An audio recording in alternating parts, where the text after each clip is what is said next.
ঝাড়গ্রাম বেলপাহাড়ি কাকড়াঝোড়ের ব্লগটি আমরা শুরু করেছিলাম বেলপাহাড়ি আর কাকড়াঝোড় দিয়ে। তোমরা যদি সেই ব্লগটি না দেখে থাকো তাহলে এখন দেখে নাও তার রিক্যাপ। আর তারপর আমরা শুরু করছি আমাদের আজকের ব্লগ, মানে ঝাড়গ্রাম ভ্রমণ।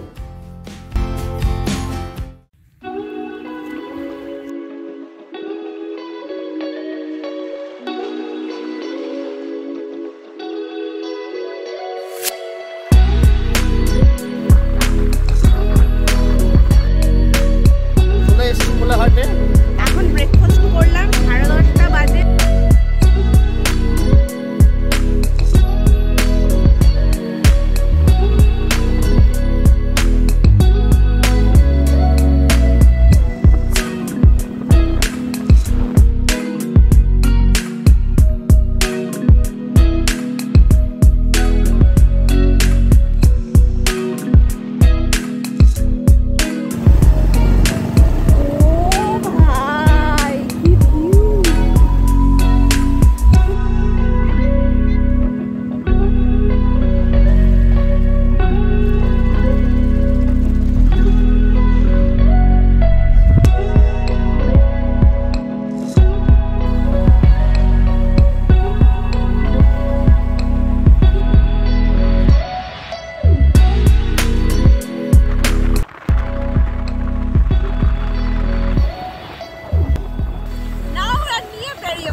কাজ করে গেছে তো দাদা, আপনার নামটা একটু বলুন। আমার নাম ষষ্ঠী কাঁসা। বাহ, ভালো তো দেখতে। আমার জেলা ঝাড়গ্রাম। আজকের ভিডিও শুরু করার আগে আমি তোমাদের দুটো এক্সপিরিয়েন্সের কথা শেয়ার করব, আর বলবো তোমরাও এটা এক্সপিরিয়েন্স করো, একটা লাইফ লং মেমোরি তৈরি হবে। তার আগে বলি, কলকাতা থেকে কোন রাস্তা দিয়ে আসবো, কোথায় কোথায় ভালো হোমস্টে পাবো, আর কোন কোন ভিউ পয়েন্ট দেখবো, সেটা জানতে আমাদের আগের ব্লগটি দেখে নিও, খুব সুবিধা হবে তোমাদের। এবার বলি এক্সপিরিয়েন্সের কথা। 1 নম্বর, তোমরা যারা রাইডিং বা ড্রাইভিং পছন্দ করো, এই রাস্তায় একবার অবশ্যই রাইড বা ড্রাইভ করো। পুরো জঙ্গলে ঘেরা এই রাস্তাটা দুর্দান্ত লাগবে। আর 2 নম্বর, কাকড়াঝোড়ে পাহাড়ের নিচে যে কোনো একটা হোমস্টেতে একদিন হলেও থেকো। এবার চলো শুরু করা যাক আমাদের আজকের ব্লগটা। Good morning everyone. এখন বাজে সকাল 8টা, আর আমরা ওয়েট করছি ব্রেকফাস্টের জন্য। আজই আমাদের এই ট্যুরের শেষ দিন, আর ব্রেকফাস্ট করেই আমরা বেরিয়ে পড়বো ঝাড়গ্রামের উদ্দেশ্যে। এখানে চলছে এডিটিংয়ের কাজ, দেখো শ্রাবণী এডিটিংয়ে কাজ করছে। ইউটিউবে হয়তো খুব তাড়াতাড়ি আমাদের ভিডিও আসবে। তুমি কী করছো একটু বলে দাও। এখানে প্রচন্ড নেটওয়ার্কিংয়ের প্রবলেম, ওই জন্য যখনই যাই করছি আমাকে এরকম ছাতার নিচে এসে বসতে হচ্ছে। ঘরের মধ্যে তো নেটওয়ার্ক যাচ্ছেই না, মানে এতটাই জঙ্গলের মধ্যে জায়গাটা জাস্ট।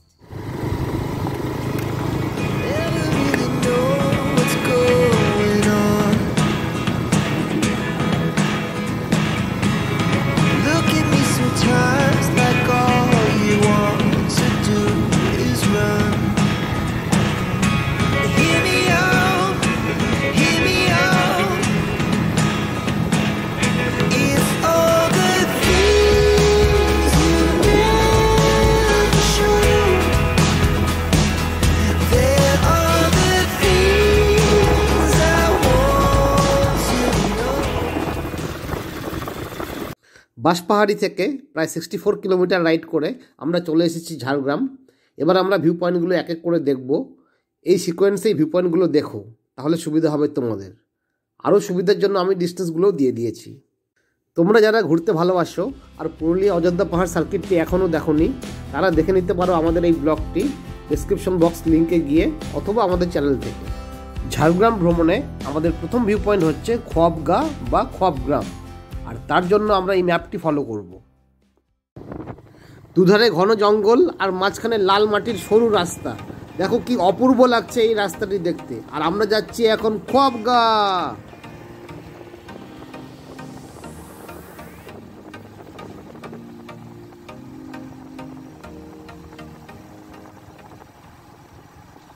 আমরা প্রায় চলে এসেছি খোয়াবগার কাছে। দেখো দুধারে জঙ্গলের মধ্যে লাল মাটির রাস্তাটি কিন্তু খুবই সুন্দর লাগছে। আর তোমাদের কেমন লাগছে জানিও কমেন্ট করে। এবার বলি এই গ্রামের হিস্ট্রি নিয়ে। এই গ্রামের অ্যাকচুয়াল নাম লালবাজার। গ্রামে শুধুমাত্র 13টি লোধা সবর ট্রাইবাল পরিবার থাকে। এরা খুবই গরিব, আর এতদিন শিক্ষার আলো এখানে এসে পৌঁছয়নি। জীবন ধারণের জন্য এরা এতদিন জঙ্গলের গাছ কেটে জীবিকা নির্বাহ করত। তারপর মৃণাল মণ্ডল নামে একজন শিল্পী 2018 সালে এখানে এসে গ্রামের মানুষদের বোঝায় যে এভাবে গাছ কাটলে একদিন সব শেষ হয়ে যাবে, তাই অল্টারনেট কিছু ভাবতে হবে। তিনি গ্রামের মানুষ আর বাচ্চাদের নিয়ে চালচিত্র একাডেমি বানান আর আর্ট এবং হাতের কাজ শেখাতে শুরু করেন। গ্রামের প্রতিটি বাচ্চা এই একাডেমি থেকে ড্রয়িং শেখে এবং বছরে প্রতিটি বাড়ির দেয়ালে এরা ছবি আঁকে। এদের একটি এক্সিবিশন সেন্টারও আছে, আর তোমরা চাইলে কিছু কিনতে পারো এখান থেকে আর এভাবে এদের আর্থিকভাবে সাহায্য করতে পারো।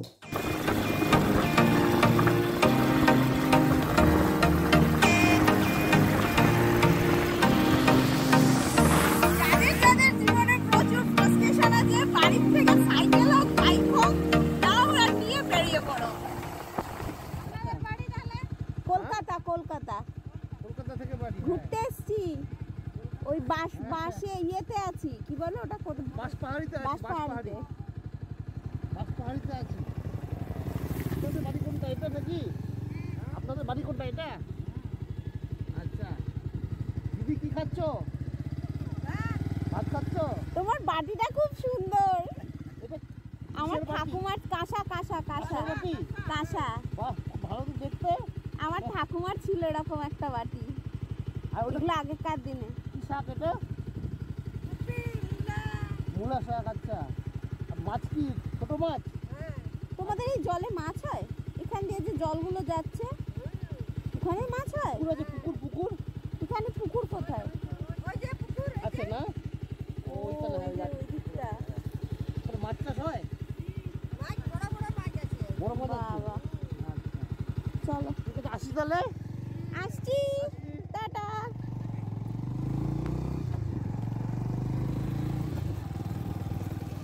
আমাদের পরবর্তী গন্তব্য হলো ঝাড়গ্রাম রাজবাড়ি, কিন্তু দুঃখের কথা এই যে আমরা ভেতরে ঢুকতে পারলাম না, কারণ শুনলাম ডিসেম্বর মাসে নাকি রাজবাড়ির লোকেরা বেশি ভিড় হয় বলে বন্ধ রেখেছেন।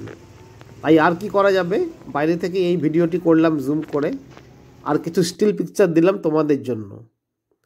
আর এই ঝাড়গ্রাম রাজবাড়িতেই কিন্তু শুটিং হয়েছিল দুর্গেশগড়ের গুপ্তধন এই মুভিটির।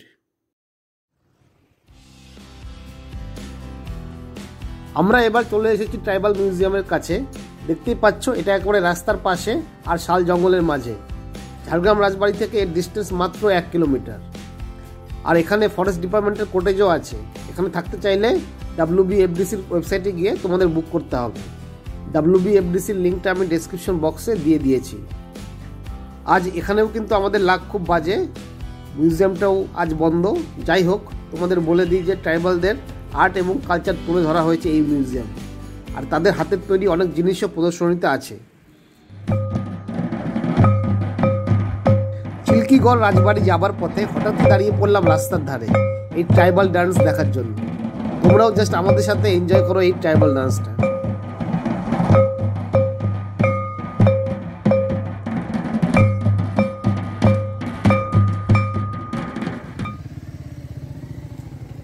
প্রায় সন্ধে নেমে এসেছে, আর আমরা এবার চলে এসেছি চিল্কিগড় কনক দুর্গা মন্দিরে। এই মন্দিরটি কিন্তু চিল্কিগড় রাজ পরিবার থেকেই তৈরি করা হয়েছিল, আর কথিত আছে এই মন্দিরে নাকি নরবলিও হতো। যাই হোক, আমাদের হাতে সময় খুব কম, তাই আমরা আর মন্দিরের ভেতরে ঢুকবো না। জাস্ট ক্যাম্পাসটা ভিজিট করেই আমরা চলে যাব চিল্কিগড় রাজবাড়ি দেখতে।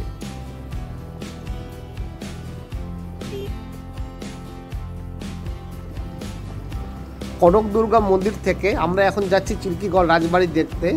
আর মাঝে পড়েছে দেখো এই ছোট্ট ব্রিজটি, দেখতে কিন্তু বেশ সুন্দর লাগছে।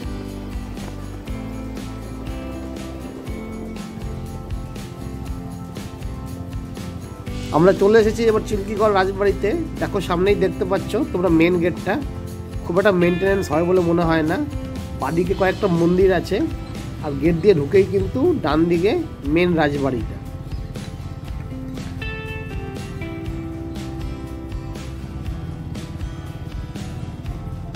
আমাদের ঝাড়গ্রাম ভ্রমণের ব্লগটি এখানেই শেষ করলাম, আর তোমাদের সঙ্গে দেখা হবে আবার নতুন একটা ব্লগে।